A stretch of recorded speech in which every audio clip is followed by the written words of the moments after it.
Oh, Mr. Craig, is school in session? School is in session, Mr. Jason.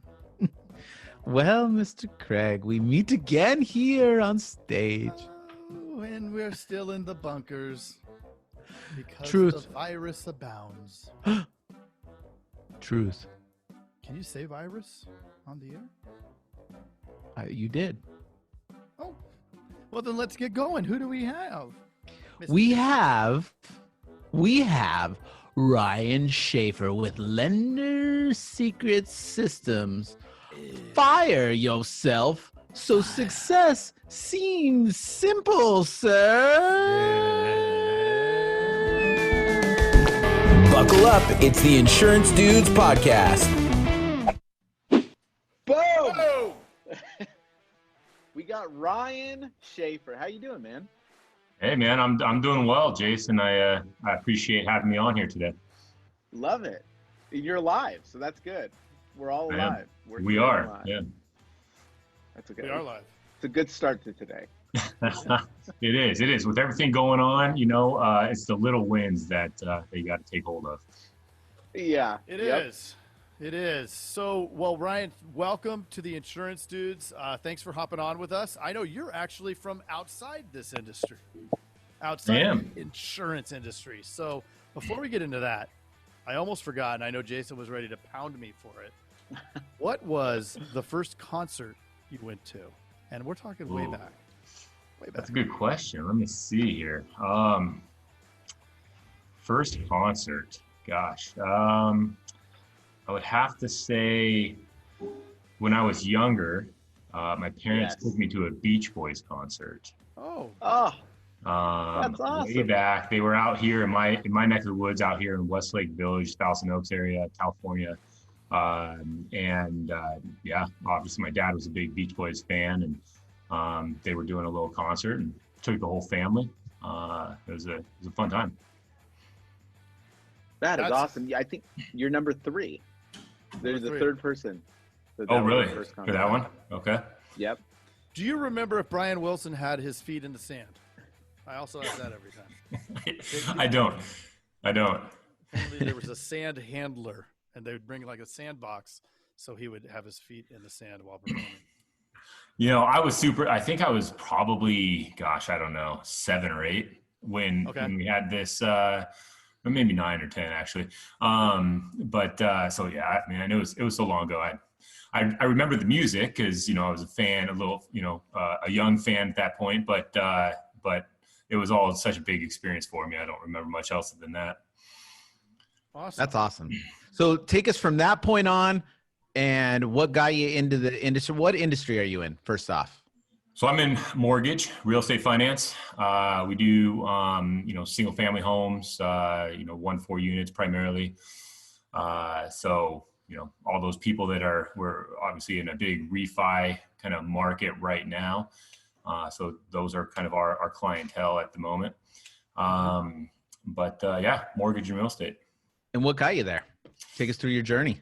Well, I'd love to say I grew up, from a young age saying I was going to be in mortgage, but it certainly wasn't. I was going to be a firefighter, actually. That was what I wanted, what I was pursuing from a young age. But, I had a friend he was actually a sheriff, a cop. And he, because of work schedules and whatnot, fire department's much the same, where it actually permits kind of second jobs, second businesses, that sort of thing. And so he went in. He had a friend that kind of got him into mortgage, and this was back in 99, 2000, years. So it's kind of easier then. All you need is an easy license, and you can kind of go get at it. So he was just raving about it. And I was a college student at the time. And so I just said, hey, what the heck? I'll try it out. I'm getting my real estate license. So why not? I made a call to a local mortgage broker and said, hey, I'm interested. What do I have to do? He's like, well, just come on in. And we did a little, probably 30, 45-minute little interview. And he said, look, if you're interested, here's a cubicle outside my office, show up on Monday. So I did. and kind of just went from there. So what did you do? So you showed up on Monday. You said, here's a desk. Here's, there's no fires to put out. So what did I do? That's a great question. Yeah. So I showed up on Monday wearing a suit and tie, probably the only one I had. And I sat outside his office. I wasn't licensed yet, so I actually couldn't even really work. But I sat outside his office working on my license. And I was just, my focus was like on my computer, working on my license, getting my education to take the test that I needed. While another ear that's closer to his office, I'm listening in on literally every single conversation he's having with clients, how he's handling clients, how he's selling, how he's qualifying, the technical side of things. And I was just basically a sponge at that point, and so I just showed up and kind of, I didn't have much direction, but I knew what I had, which was the motivation. And I, at the end of the day, I'd love to say I did it because I loved it. I did it because of the money at the point. I mean, I'll be totally honest with you, right? I mean, it's well paying. And for a younger kid at that point, it was great. What year was that? 2000. Oh, cool. Oh, so you've been through a lot. I went through the ups and downs. Early 2000s was fantastic. Came back, to later 2000s, right? 08, 09. Saw that whole thing. The ebb and flow, and now we're back in kind of this troubling economic time that we're currently going through. But yeah, been through several types of markets.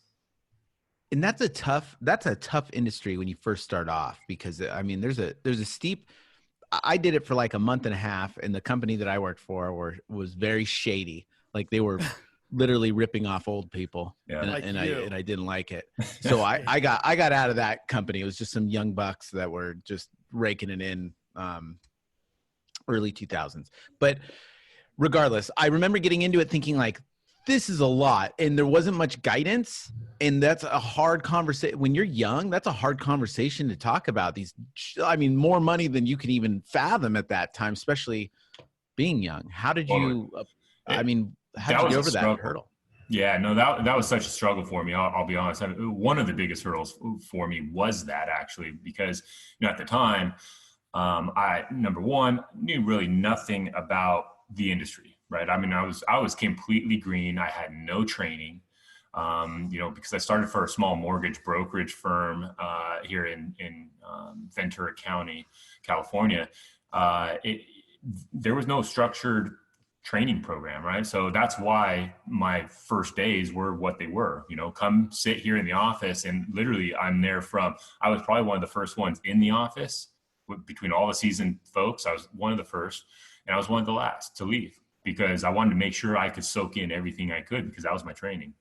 But one of the biggest hurdles I did have to overcome in the sales side of it was definitely, the perception of, not only the lack of knowledge, which I had to overcome, the technical aspect of it, but was also the perception. I mean, I could be the most seasoned pro and the best, expert in the field, but the perception was that I'm still some young kid, and I'm helping my parents' friends and my parents' parents, right, with their mortgage, and so that age gap was a hurdle for sure, and it was a hurdle for me internally, right, to be able to face those sales calls, because I felt it, but it was, it was something that I had to overcome, and I think the way I did that was simply trying to earn the trust, right, through the expertise, through the advice and the knowledge.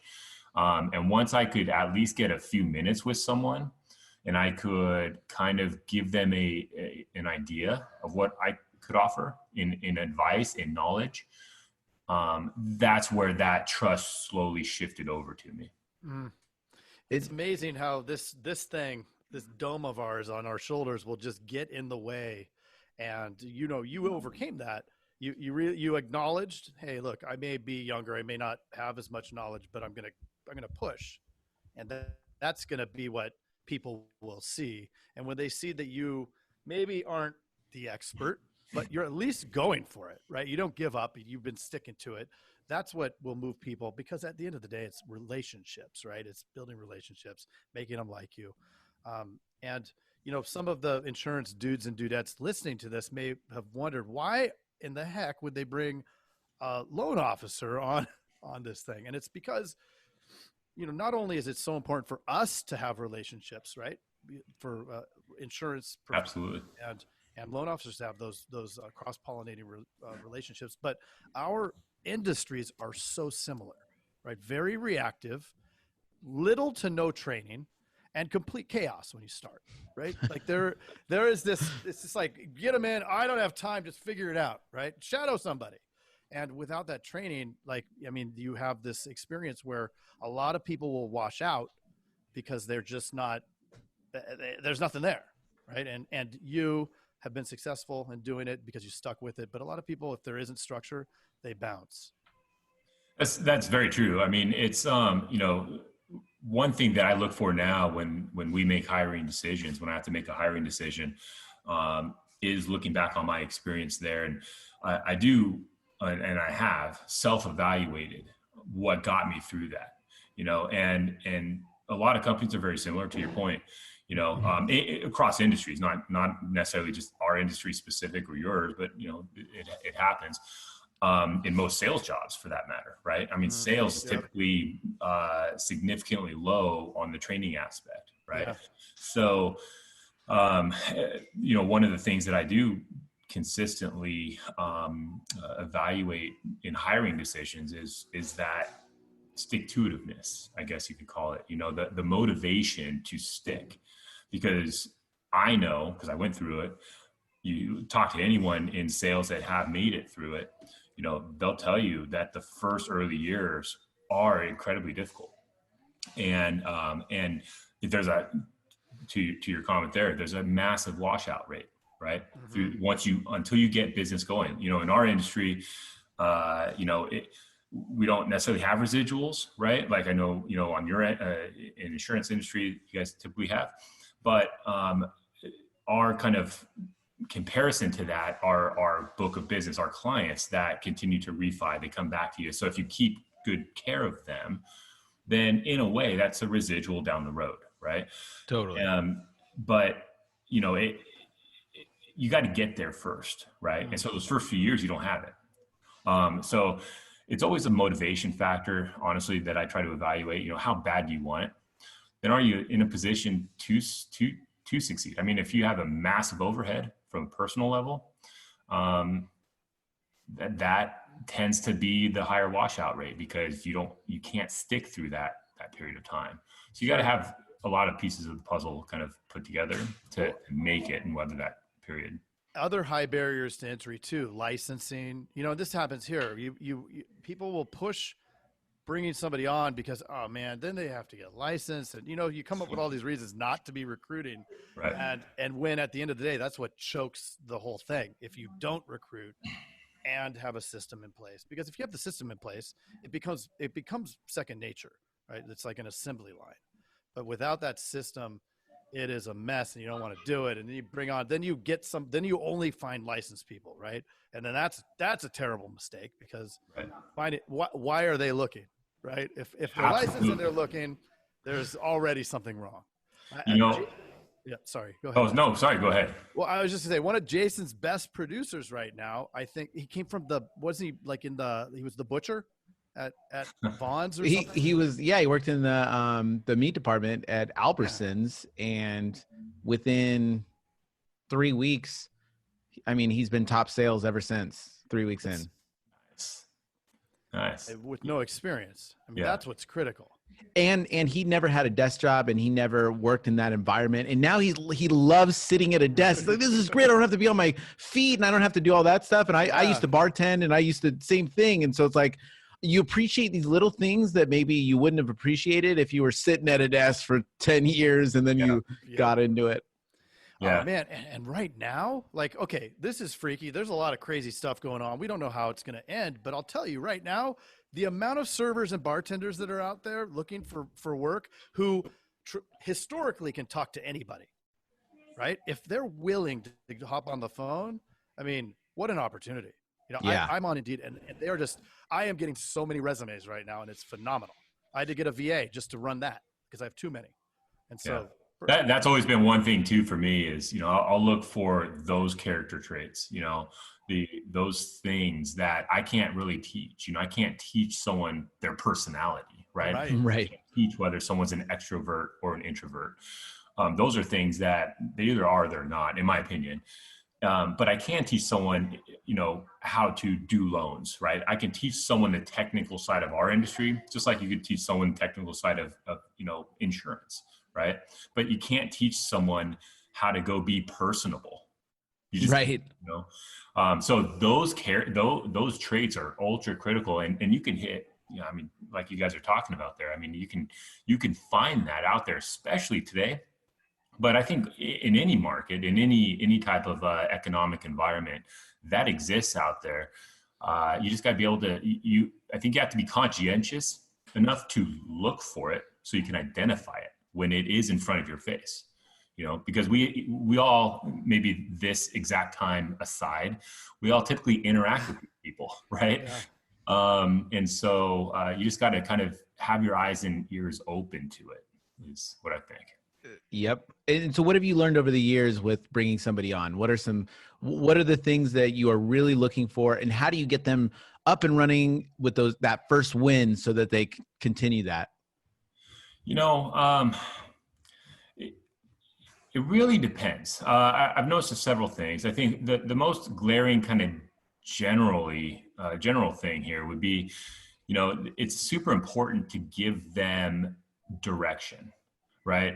You know, someone like the experience that I had when I first came into the industry, you know, and I've worked for several companies, you know, obviously since I first started. But when I first came into the industry, I wasn't given direction. I was just said, look here, sit here, learn, and, you know, here's a phone book, right? Call. And that was it. So I got my own computer. I got my own phone. I got literally everything. And I sat in that cubicle and I did that. The learning curve was difficult. It was challenging. You know, luckily I was in that position, like I said, where my overhead was low and I could weather that. But nowadays, you know, I try to shorten that, right? Looking back on my personal experience, what helps people shorten that learning curve, you know, get up and running faster, is kind of giving them that direction, giving them that structure, right? Craig, to your point, you know, you mentioned systems. You know, I'm a big systems guy. I create systems around everything. That's how I ramped up my business as a loan officer to where I was one of the top producers for countrywide home loans way back in the day before, you know, they folded in 08. But even now, you know, I'm a systems guy because one of my biggest responsibilities here at Axia Home Loans is to grow our teams, grow our presence, and that's through recruiting. So I spend a lot of my time doing that, and I do it nationally. So there's no way for me to do that without having extreme structure in place, extreme systems in place. So I take everything out of my head. And literally I run it from my phone because I'm on the road a lot, or I run it from my PC, and I just go by what that tells me to do. Then I'm free to create.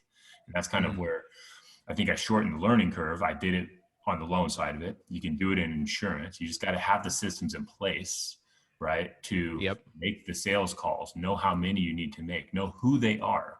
Have you identified your, you know, potential buyers, potential clients and customers? You know, and then once you identify them, how are you going to get in front of them? How are they going to know who you are? Right.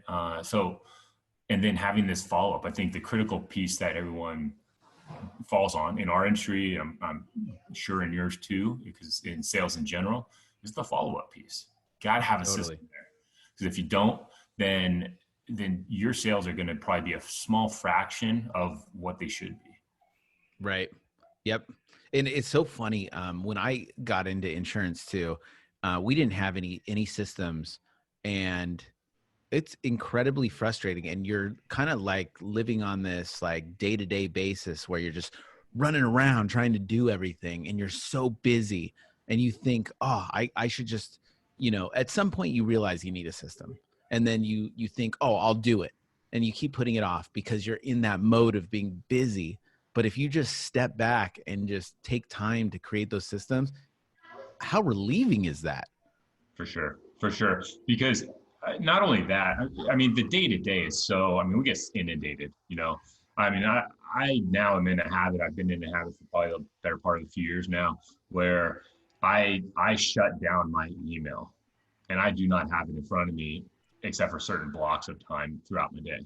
Nice, same people here. know that if there is a fire, a absolute 911 emergency, they text me. That's it. That's the only way. Otherwise, I'm not checking email. I'm not getting back to you except for these periods. Right. Because otherwise I'll get sucked into email all day long.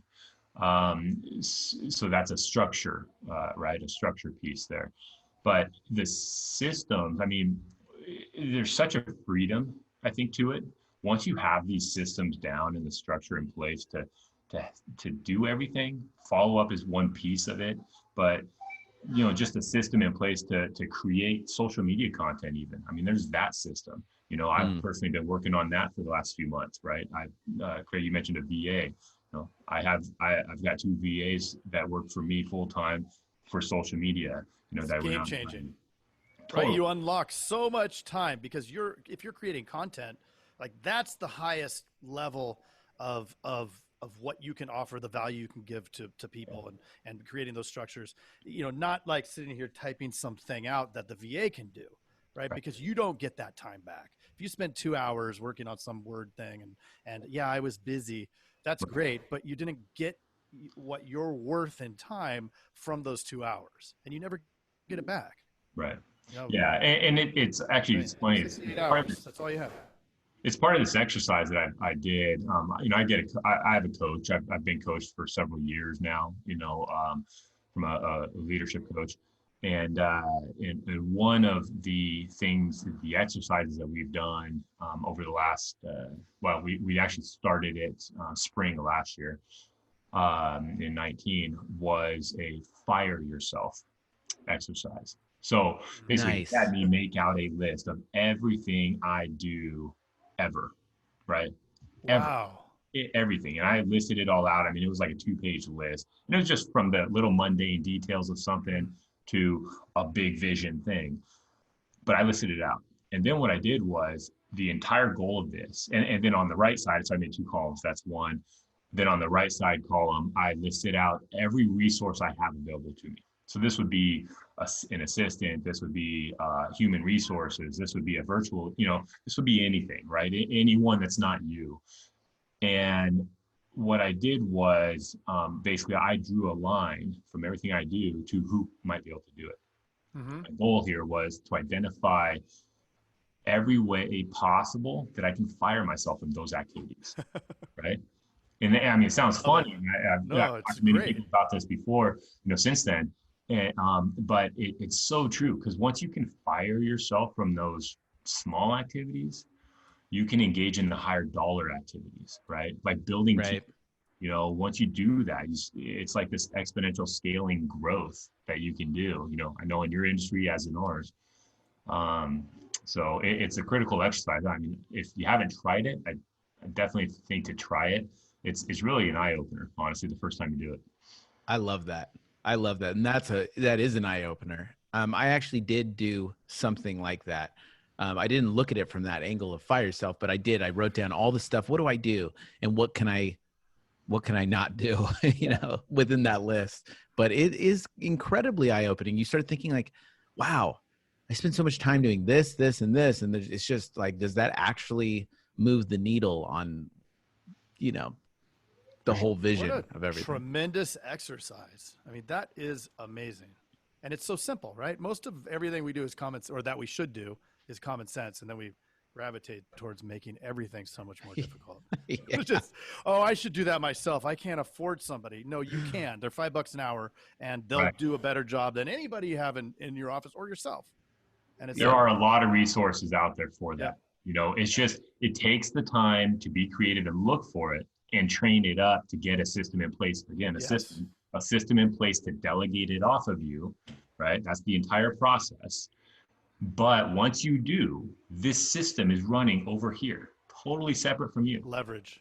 And now that's how you scale. That's entirely how you scale from one individual to a massive team, and it doesn't have to be a team that is like in an office, right? Or like a high-paying, high-cost team. I mean, it can be a team in the sense of, look at everything you're doing and how can I delegate this to someone else, whether paid or not? So I no longer have to do it. How do I get more time back to me instead of my time getting sucked into everything else? Yep. It's amazing. During this time, a lot of people are going to be forced into this opportunity where they can look at their teams, because everybody's remote now, and figure out how to make it work the right way. And there's going to be a lot of people that fall off, and then there's going to be people that really create that structure to their organizations because they have to. Because if you don't, you're gonna die. You're gonna have scaled chaos. For sure. I mean, what an opportunity. Absolutely. And I think this is a culture shift. What we're going through right now. It's a massive culture shift that isn't going to just revert back to how it was. I think get rid of our offices after this. When we come through this, things are going to look different at the other end, and not in necessarily a negative way, but just different. And those that embrace it now, I think those are the ones that are going to come out ahead of the game when we do finish this. Yeah, I've actually been talking to a lot of people about that in different industries and everything. And obviously we all know about the devastation that can happen and that is happening, but take yourself out of that. And, everything's for a season. So after we're out of this season, what does it look like? How does this change it? I mean, it's going to be incredible how this changes the landscape, the social landscape and the business landscape. And then how we approach that going forward is going to be completely different than the way we approached it years ago. 100%. Absolutely. Yeah. That's awesome. So I want to make sure we have enough time for the number one question that insurance agents have. So we love developing those centers of influence. And we all, I hear a lot of insurance agents like pontificating on how to get loan officers into that center of influence. But we'd love to hear from you, and especially with your years of experience, those relationships that you've developed over the years. How did that happen? And what really attracted you to the insurance agents that you built those relationships with? That's a tough question. I think because this question is much like the question that we have on our end with realtors, real estate right? Agents, right? And how do you differentiate? Because I will tell you, I mean, we get a lot of just immediate pitches, from folks in your industry. Totally. Right. Just like realtors do from us. And so it's about how you can differentiate and not just say I have insurance, right? I can help your clients, right? Right. Like that, but try to go a little deeper with who you're requesting. Because if I get a sense for, if I get a whatever communication, right? It could be on LinkedIn, on social media, it could be email, it could be however you found me, right? But if you do at least just maybe 5 minutes of homework on me, on where my geography typically is, where you're guessing my clients probably are, and you can kind of make those general assumptions, right? Then talk about maybe how your insurance can help my clients in these areas. The mere fact that if your initial message shows that you've done a little bit of homework on me, I'm exponentially more inclined to respond back. Now, maybe favorably or unfavorably, but the point of it being is that that will open the door, right? Because there's so much just so many people out there, so much noise, right? From your end to us and from us to realtors. How do you just open that door? I would say start with that. Show that you've done a little bit of homework on me, and that is not just a mass message, number one. Right. Number two, it goes to the systems, right?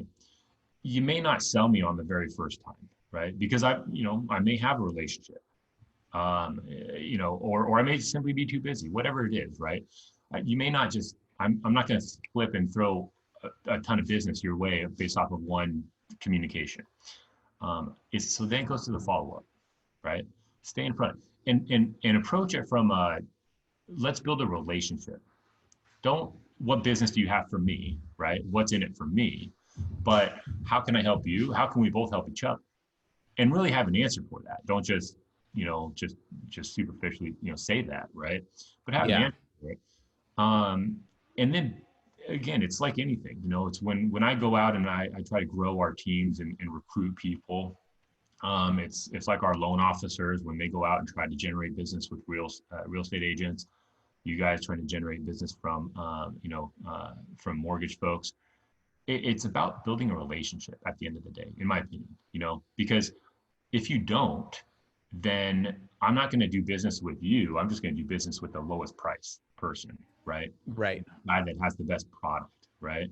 I mean, in mortgage, there's so much similarities across the board, right?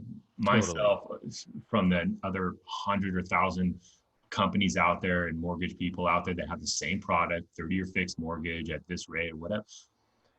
There's no differentiation, but what they don't have that we do is me, right? Mm-hmm. That personal relationship, because, and I know this is well said, but the one thing that this all circles around is people will do business with people they know, like, and trust. All day. Those three things. So how do I get to know you? How do I get to like you? And how do I ultimately get to trust you? You can earn, if you can answer those three things and get that from me, you're going to get my business too.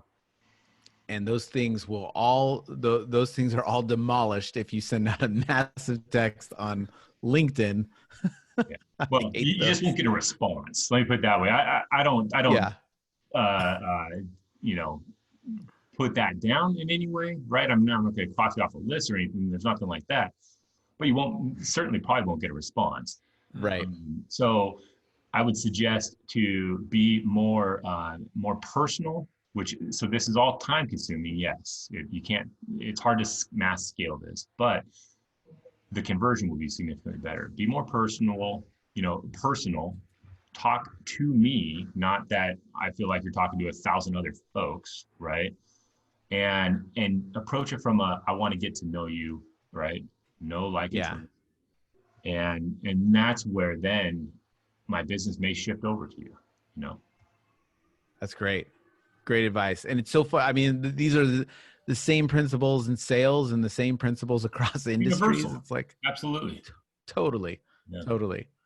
And I just met with my team this morning virtually. And I mean, like, we had a crazy great day yesterday, crazy great, like one of our best. And honestly, like, we went through with everybody what was their wins, like how did they get their wins in this environment. We were more expensive than almost every single person that we were going against, but each one of them spent the time to build the connection, explain the coverages, really empathize with that person. I think in this landscape, like, that is the biggest benefit. Everybody needs someone to talk to right now and someone to, like, feel kind of where they're coming from. So I think that you're 100% on that. Like, it's crazy how much that connection matters. It is. I mean, more so now than ever, right? I mean, everyone needs the human connection. I think, nowadays, right, we're forced to make connections that are naturally distant. Mm-hmm.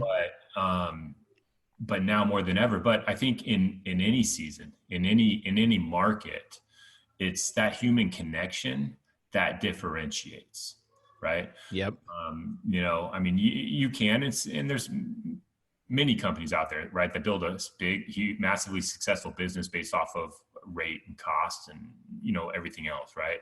And they're just looking for mass volume. And, but if you're not in that, and I've never been in that environment, right? I've always been in the business building, relationship building kind of world where I've never been the lowest cost.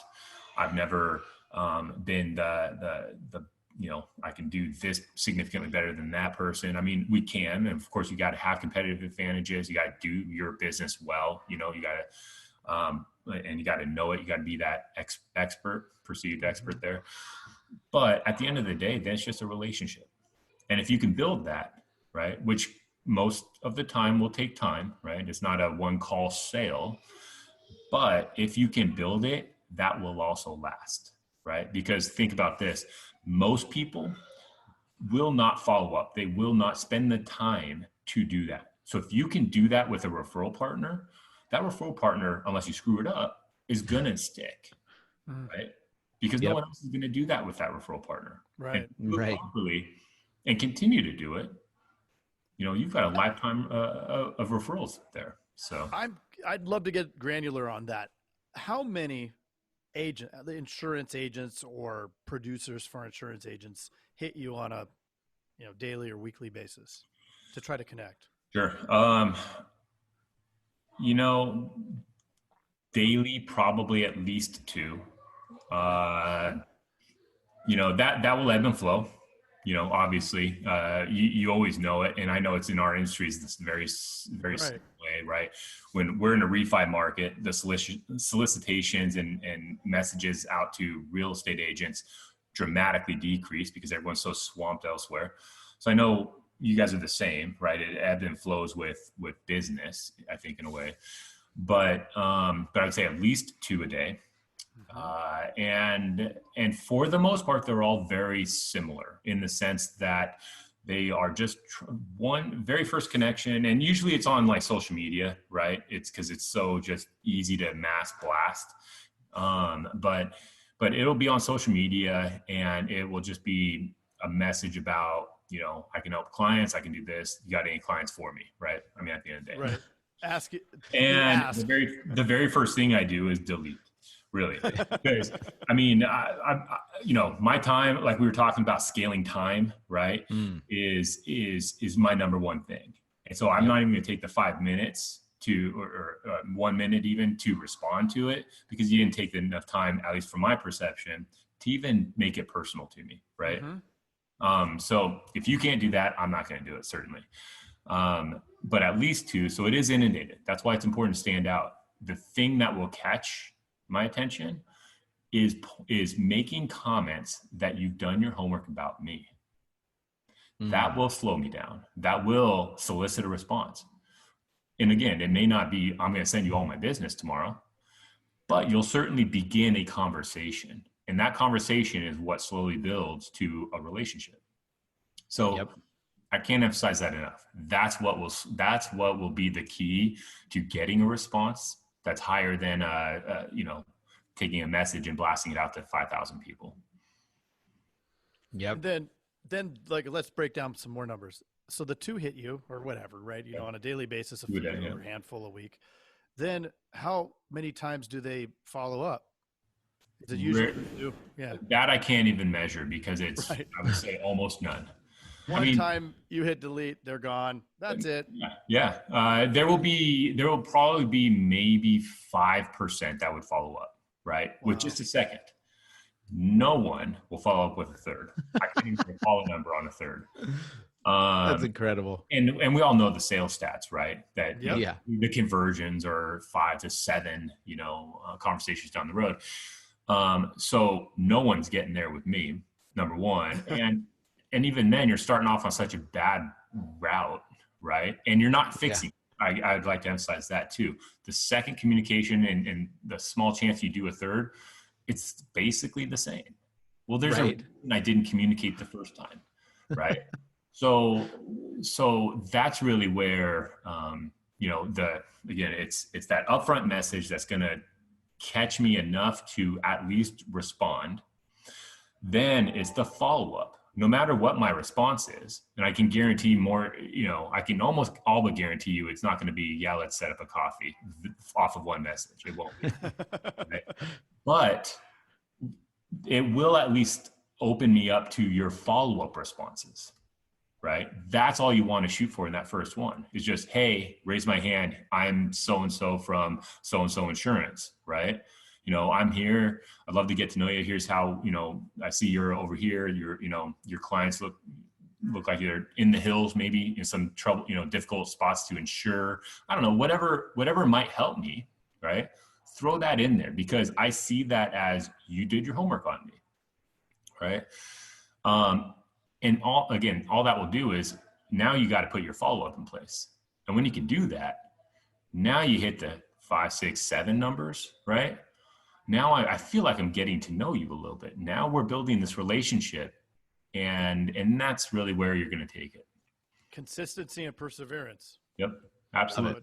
That's what wins the game for sure. Yeah, absolutely. Just like in what we're doing, right, for a primary role. Yep. Amazing. Yep. Well, you've been scaling for a long time now. What was the best piece of advice along your road that really helped take you to the next level? That's a great question. I've received a lot of great advice over the years from a lot of great leaders. I've had the fortunate, luck to be a part of and work with. One of the biggest things I think nowadays, and I think is now more relevant than ever, is, and it goes basically to what we were just talking about, actually, try to provide more value than you get. Give more value than you get. Because as a salesperson, as salespeople, our natural instinct, and I'm very much this way, I had to go through a lot of rewiring, right, to look at this differently. Our natural instinct is to push, close, right? And by doing that, naturally it's give me, right? And that's what you're asking for. So this rewiring I took place, I went through was, how do I give, right? I'm going to give so much that you're going to feel almost obligated to give me, right? You're going to feel so obligated that you're going to pick up the phone when I call you. You're going to feel so obligated that when I offer some advice about your insurance policy or your mortgage or whatever, you're going to definitely listen, because you're going to almost feel obligated to listen, because I've given you up until that point so much value, right? I've given you value to the point where you see me as that expert, hopefully, at that point. Yep. So the best piece of advice that I received, and this was, again, received so many, but this one that stands out as of recent, going back probably 4 years now, was to rewire and be very conscientious of how much you're asking for, as opposed to just giving without any strings attached. Just give, because it will come back. And who was that person that hammered that in for you? So it was a colleague I knew, who is now actually a coach. He's a recruiting and growth coach, called Richard Milligan. That's his name. And that's just one way he grew his business. And he's super successful now. He's been able to be a model for me to scale, going back to how we can scale ourselves, how we can scale our own businesses.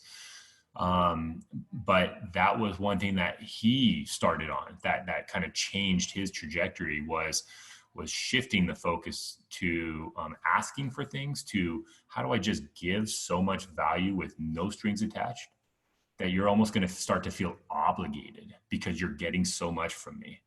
You're going to feel obligated to me. I love that. I love it. Ryan, dude, this is like awesome. I love, we talked about hiring. The awesome advice with systems. Fire yourself was incredible. I think every insurance agent needs to look at that. Must. Yeah, it's a must. And then I love the secrets to getting yourself a loan officer in your centers of influence. Yeah. And then you got to give. You got to give to get. There could be no better time spent, or, one of the no better times spent for an agent to carve out that time and just spend, a couple hours every week to do that, right? To generate that traction with agents. I bet you Jason's going to be following up with you. You're both in California. If anybody wants to find you, they're not allowed to bug you, but if anybody wants to find you to send a referral over or help you and your team out, what would be the best way to do that, Ryan? Yeah, you can look me up on LinkedIn, Ryan Shaffer. I'm at Axia Home Loans here in Los Angeles, California. You look me up there. Obviously, Facebook, Twitter, the typical means there. Just started Instagram, so I'm a little bit slow of an adopter there. But hopefully you'll be seeing more of me there as well. But I would definitely say LinkedIn for these purposes. You want to reach on out, connect. Any questions on our industry?